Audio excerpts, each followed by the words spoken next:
I was out in the garden yesterday getting things ready for summer planting, and I caught myself doing something I do not even think about anymore. A little shortcut with PVC pipe that would have saved me a ruined pepper crop 5 years ago if I had known it then.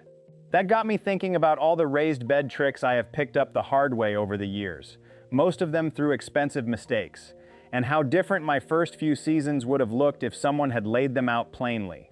So that is what this video is. 7 raised bed methods I have tested in my own garden, some for 4 or 5 seasons now, that will cut your costs, protect your plants, and stop you from repeating the mistakes the gardening internet keeps recycling without honest follow-up. If your raised beds have been costing more than they return, stay with me because we are fixing that today. Number 1, you do not need a raised bed frame at all. I know that sounds like I am undercutting the whole video, but hear me out. You can take good compost, pile it about 6 inches deep on the ground in whatever shape works for your space, and you get most of what a framed raised bed gives you. Better drainage than your native soil. Fewer weeds because you are planting into clean material. You can space plants closer together, and the soil warms up faster in spring, which in my zone means I can get cool season crops in a good 2 weeks earlier than if I planted at ground level. The one thing a mound of compost will not give you is height. If your knees or your back make bending down painful, that height matters. For a lot of folks in their 60s and 70s, that is the whole reason they went to raised beds in the first place, and I get that completely. But if mobility is not your main concern and you have been putting off expanding your growing space because the lumber and hardware add up, a simple compost mound costs you maybe $30 to $40 in bulk compost for a 4x8 area versus $200 or more for a cedar frame plus the soil to fill it. I have run both side by side in my garden. The yields on leafy greens and root vegetables were close enough that the framed bed did not justify 6 times the startup cost. The mound does need reshaping every spring because rain and watering flatten it over time, but 10 minutes with a rake sorts that out. One more thing worth knowing, if you are on heavy clay, that 6-inch mound on top of clay will drain far better than clay alone, but you will still want to break up the top inch or 2 of clay underneath so roots can eventually push through. I take a broad fork to the ground before I pile the compost on. Takes 5 minutes and makes a measurable difference in how deep root crops will go. Now let me get into what happens when you do build a framed bed, because the biggest cost shock is not the wood or the screws, it is filling the thing with soil. A 4x8 bed that is 2 feet deep holds roughly 64 cubic feet of material. At the prices I have seen for quality raised bed mix, you can spend $300 to $500 filling a single bed. I know, because I have done it, and it stung. Number 2, Hügelkultur, to cut your soil costs in half or more. The idea is straightforward. Instead of filling your entire bed with purchased planting mix, you layer the bottom with logs, thick branches, and woody debris. On top of that, you add a layer of leaves or straw, then compost, and then your planting mix on top. The wood breaks down slowly over years, feeds the soil biology as it decomposes, and holds moisture like a sponge once it gets going. Now here is where most people run into trouble, and I did too the first time. You cannot throw the logs in like you are loading a campfire and call it done. You have to fit them together like a puzzle, minimizing the air gaps between pieces. Those gaps are where your soil will settle later, and settling in the middle of a growing season means your plants sink, roots get exposed, and you are chasing problems all summer. Pack the logs tight, fill smaller gaps with sticks and wood chips, and then wet everything down thoroughly before you add the next layer. The second mistake I see is people bringing the woody material too close to the surface. The logs and branches pull nitrogen from the surrounding soil as they decompose.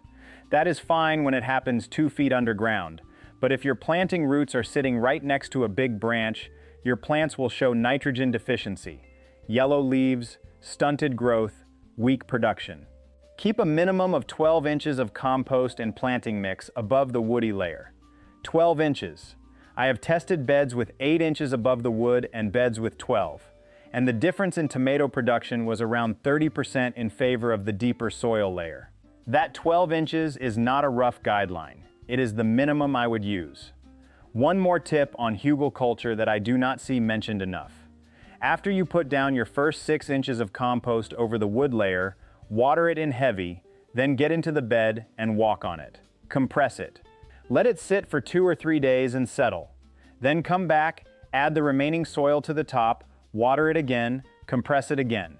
You are doing on purpose what gravity and rain would do over 6 months. I would rather have my bed settle before I plant than watch my tomato cages tilt sideways in July. Every spring after that, plan on adding 2 to 3 inches of fresh compost on top because the material underneath is slowly shrinking as it decomposes. That is normal. Budget for it. Number 3, hardware cloth on the bottom to stop burrowing pests. If you garden anywhere that has gophers, voles, groundhogs, or moles, you already know the heartbreak. I did not have gophers at my previous property, so when I moved and planted my first carrot bed, I watched the tops get pulled straight down through the soil like something out of a cartoon. Gone.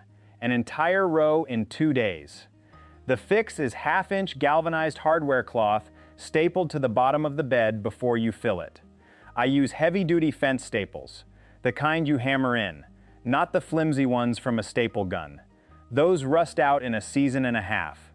The galvanized hardware cloth I put down 4 years ago is still intact, and I check it every spring.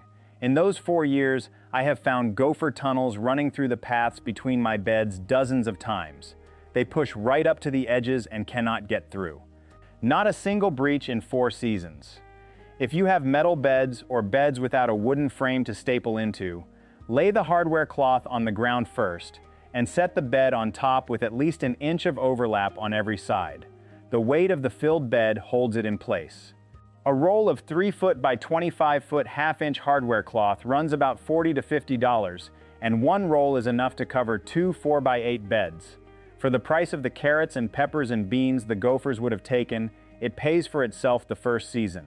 Before we go on, I want to mention something I have started doing that is not in any gardening book I have read. I lay a second strip of hardware cloth vertically around the inside bottom edge of the bed, about 4 inches high, folded at a right angle against the bottom piece. This creates a sort of wire basket along the perimeter where the gophers tend to probe. It adds maybe $10 in material per bed and another 20 minutes of work, but it has made the bottom corners, which are the weak point in any hardware cloth installation, far more resistant to a determined digger. Number 4, lining beds with plastic sheeting, and when you should and should not do it. This one gets argued about endlessly online, and most of the debate misses the point because people treat it as an all or nothing question. So let me give you the situations where I use plastic and the situations where I do not. If you built your bed from reclaimed wood and you do not know whether it was pressure treated, line the inside walls with plastic.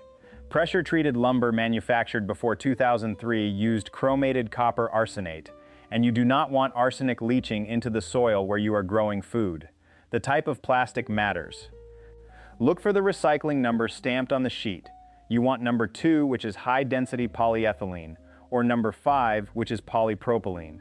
Both are considered food safe and will not release chemicals into your soil.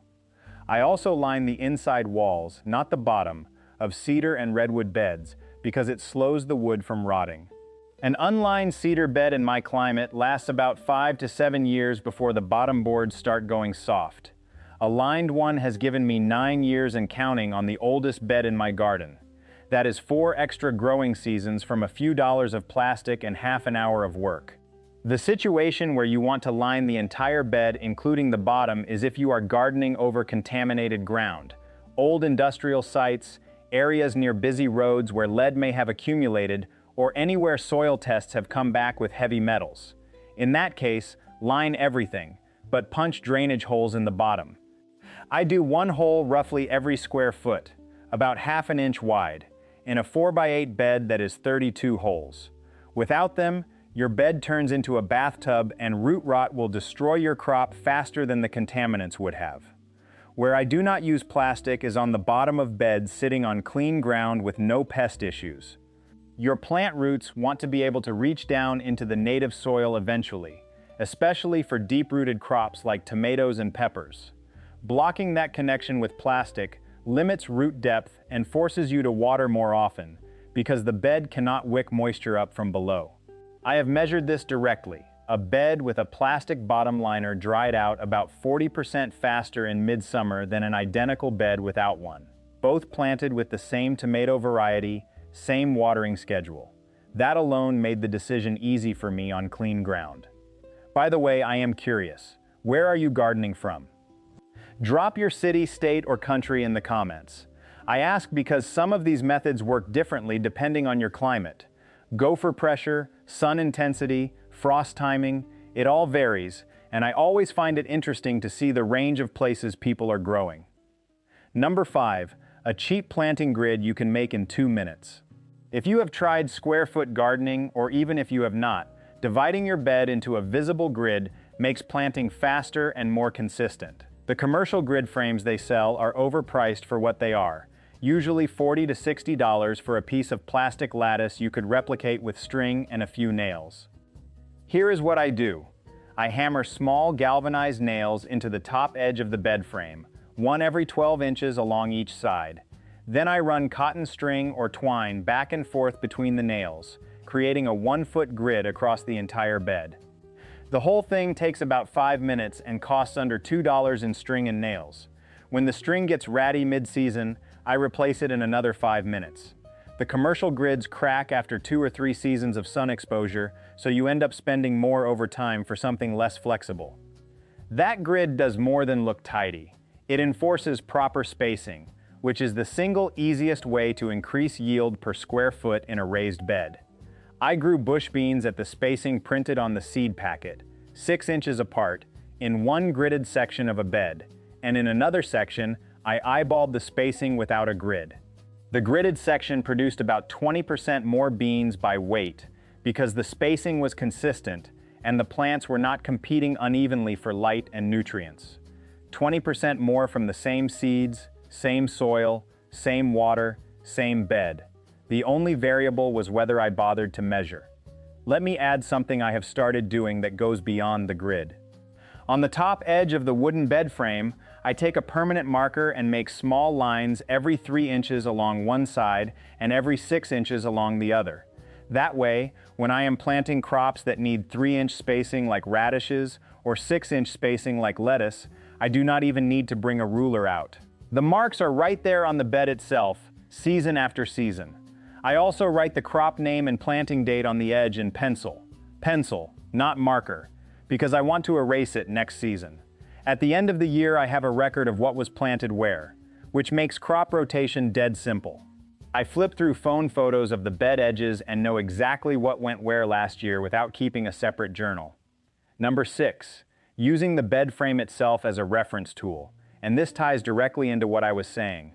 Most people treat their raised bed as a container and nothing else. But that wooden frame is a surface you can write on, measure against, and attach things to. Besides the spacing marks and crop labels, I keep a small thermometer clipped to the inside north-facing wall of one of my beds so I can check soil temperature before planting warm season crops. Soil thermometers are cheap, about $8 to $12, and they will prevent the single most common spring mistake I see, planting peppers and tomatoes into soil that is still below 60 degrees Fahrenheit. Those plants sit there doing nothing for weeks in cold soil, and you lose time you cannot get back. I do not transplant anything heat-loving until my bed thermometer reads 65 degrees at 4 inches deep on 3 consecutive mornings.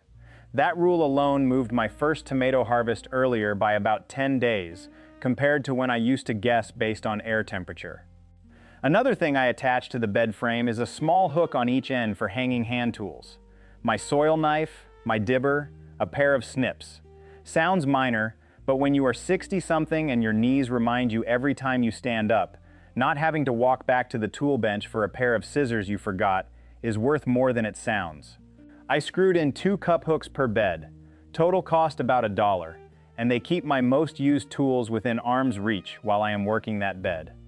Gardening is physical work, and anything that cuts unnecessary trips back and forth across the yard is a net positive for your body and your patience. Number 7, low tunnels made from PVC pipe. And this is the one I kicked off the video with, because it is the hack that has had the biggest overall impact on my growing season. A low tunnel is a set of arches over your bed, covered with whatever material suits the problem you are trying to solve. Frost protection in spring and fall, bird and squirrel netting in summer, shade cloth during heat waves. It turns a static raised bed into a 4-season growing system, and it costs under $30 to build. Here is how I set mine up. I use 1/2-inch PVC pipe in 10-foot lengths. For a 4-foot wide bed, a 10-foot pipe bends into a nice arch about 3 feet tall at the peak. I attach 3/4-inch pipe straps, the metal kind with 2 screw holes, to the inside walls of the bed. For a standard 8-foot bed, I space 5 arches evenly along the length, roughly every 2 feet.